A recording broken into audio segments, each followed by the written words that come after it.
I'm David Lombardo, and this is WCNY's The Capitol Press Room. We're continuing to get to know some of the new faces that will be joining the state legislature in 2027, and now we're checking in with attorney and organizer David Orkin, a Democratic Socialist who won a Democratic Assembly primary in June against incumbent Jenifer Rajkumar, and he's expected to cruise to victory in November in the deep blue Queens District. Thanks for making the time, David, and congrats on your primary victory. Thanks for having me.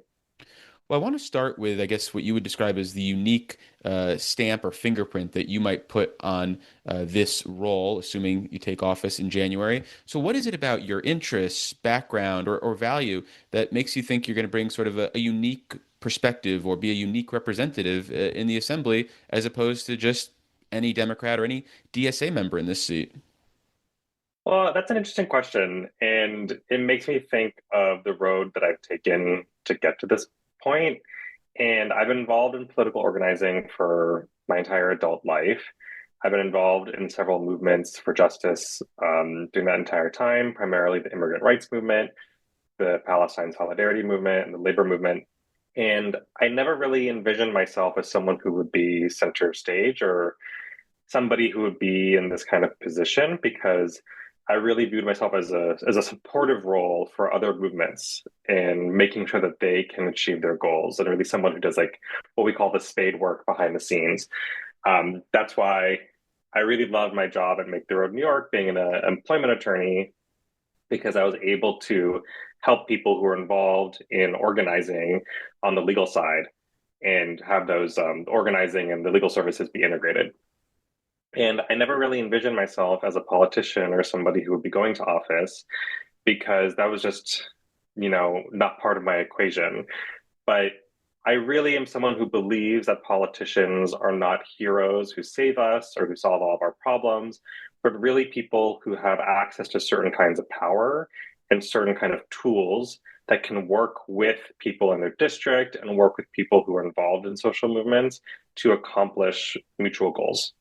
So going into office, I don't have the perspective of saying like, I'm going to pass the legislation that's going to fix the affordability crisis in New York, or I'm going to pass legislation that's going to protect everybody from ICE or whatever it is.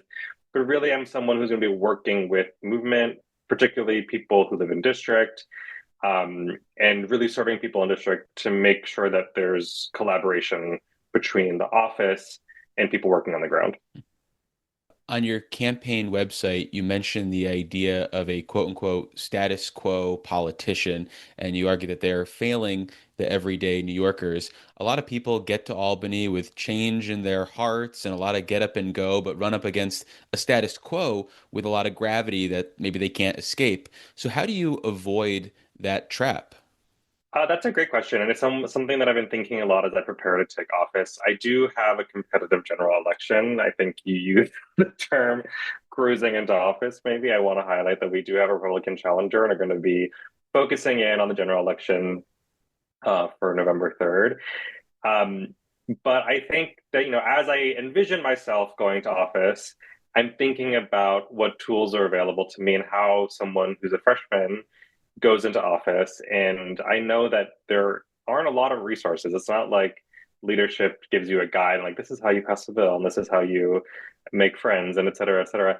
And a lot of status quo politicians rely on the trading of favors in order to climb the ladder and to make sure that they are getting their bills passed and things of that nature. And I would call that quid pro quo politics. And that I think that is the status quo, right? And it so often intersects with the Democratic Party that holds power. And I think that while I'm sure there's going to be a lot of I scratch your back, you scratch mine going on, I know that I'm going in with a solidarity framework. I'm going to be doing things with and for other people in office because we have mutual goals and because we're trying to advance a common agenda, and also that we're working with people who are outside of the halls of power, who are trying to advance those goals in a strategy that takes a variety of tools. And one of those tools is working with people in office, and another one of those tools is building mass movement outside of office. So what you described as a quid pro quo might also be described as compromise to some degree. You say you look at something like the budget, and maybe you get your way on one item, but you don't get your way on another item, and yet you still vote for the budget. Is that something you see yourself doing, or is that part of the problem when you think about Planet Albany? I don't really agree with that framing, I have to Okay. say. I think there's a difference between the trading of favors and compromise. I'm certainly uh, going into this job ready to compromise. I'm ready to work with other people. I'm ready to collaborate with people who, especially people who I don't agree with totally, because that's how you get things done. I think, yeah, to not have an expectation that you're going to be compromising is, especially as a person in office, is it would be a fool's errand, I would say. So I'm definitely open to compromising, and I think there will be some. We're going to do this. I'll do this for you. I'll do this for you. But I think the relying on the trading of favors in order to climb the ladder of power is something that I, as an individual, as opposed to a part of a movement that's advancing a collective agenda, is the distinction that I'm trying to make. Well, before we move on, let me reintroduce you for listeners just joining us. This is WCNY's The Capitol Press Room. I'm David Lombardo, and we're speaking with attorney and organizer David Orkin, a Democratic Socialist who won a Democratic Assembly primary in June against incumbent Jenifer Rajkumar. You've identified one of the main reasons for running as being the challenges facing app workers, especially in the part of Queens where you live. So, what do you see as some of the opportunities to support this workforce as a state lawmaker? That's a great question, and it really speaks to my legal expertise and one of the main reasons I felt motivated to get into office. So, I'm a workers' rights and employment attorney, and I help people primarily in the issues of wage theft, people who have been denied overtime, denied a minimum wage, or maybe they're missing weeks of work. And so many of my clients are people who also live in the district. I, for many years, worked at Make the Roads Bushwick office, which is just a mile down the street from where I live in Queens. And I had the great fortune of being able to walk to work in New York City, a privilege that not many people get to say. And that And also one you'll meant have that to give up. It's and one starting in that I have to January. give up. Yeah, I will get to walk to work from the train station Hmm. in Albany. That's the walk I'll be doing. But it also meant that so many of my clients, people that I was serving with, and the people that I was organizing with and Make the Road are also people who are my neighbors. And that's really how I understand the district, is through their perspective. And that's how I've gotten to know the district initially, is through the perspective of the workers.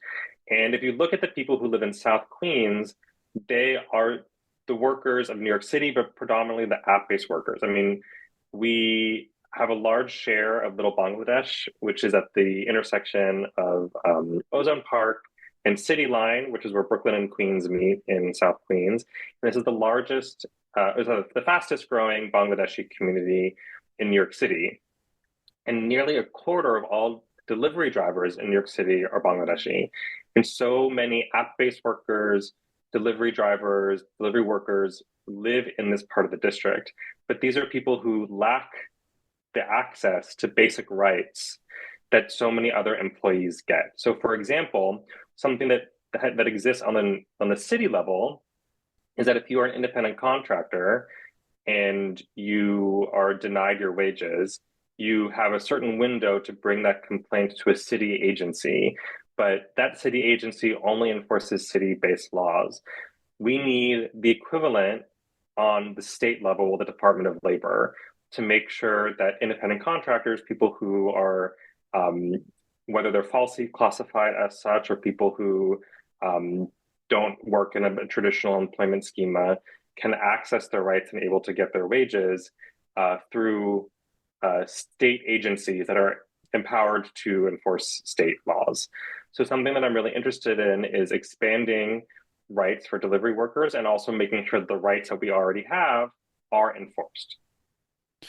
There's been some false starts and really hasn't been revisited in recent years about expanding the definition of employees more broadly to cover independent contractors in New York. Is that something you think there's an appetite to revisit or something that you'd like to put on the agenda in 2027?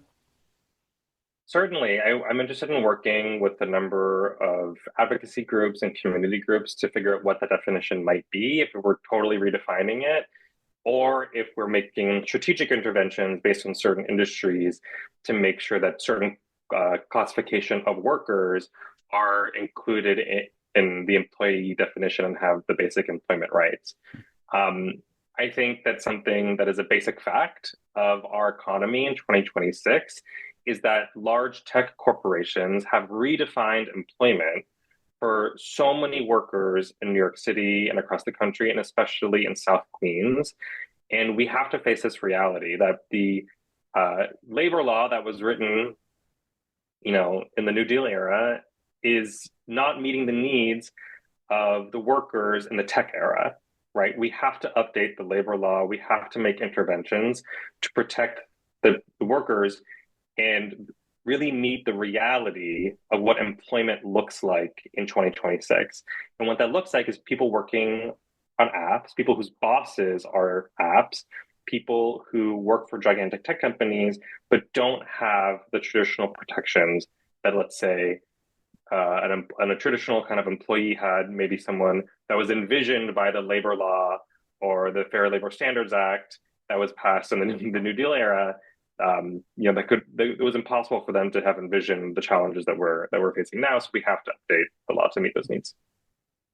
Has the experience from the primary, when your opponent's campaign allegedly falsified signatures on campaign petitions to get on the ballot, changed how you think about the process of qualifying for the ballot or election rules and regulations more broadly? And as a result, is that something that you'd like to look at as an assembly member? Is there opportunities to reform election law?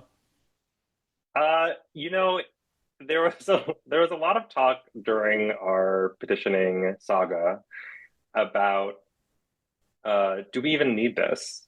Like, what's the purpose of petitioning? And while I think it would be deliciously ironic if I were to be the candidate or the elected who proposes that we get rid of petitioning after I just tried to enforce the petitioning compliance laws on my opponent. I do think it serves a purpose. I do think that you need to have organic support in the district to run for office, but I also think it's a very, very high bar, and it prevents grassroots candidates from getting on the ballot.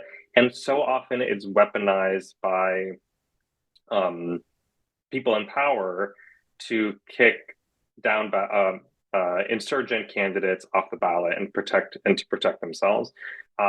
So I really believe in as democratizing it even more, making sure that people have access to the ballot to get on the ballot. And also, we need to make sure that there are candidates on the ballot that have support. So, balancing those things is something I'm interested in. I think if there was a community group or an advocacy group that really wanted to consider um, reforms to the petitioning process, I would be really open to talking to them about it and proposing it. Well, at the very least, does there need to be changes to the procedural grounds for objecting to someone's petitions? Because from 3 hours north of Queens, it seemed like you had some valid concerns, but ultimately never really got a fair shake in court because of procedural issues.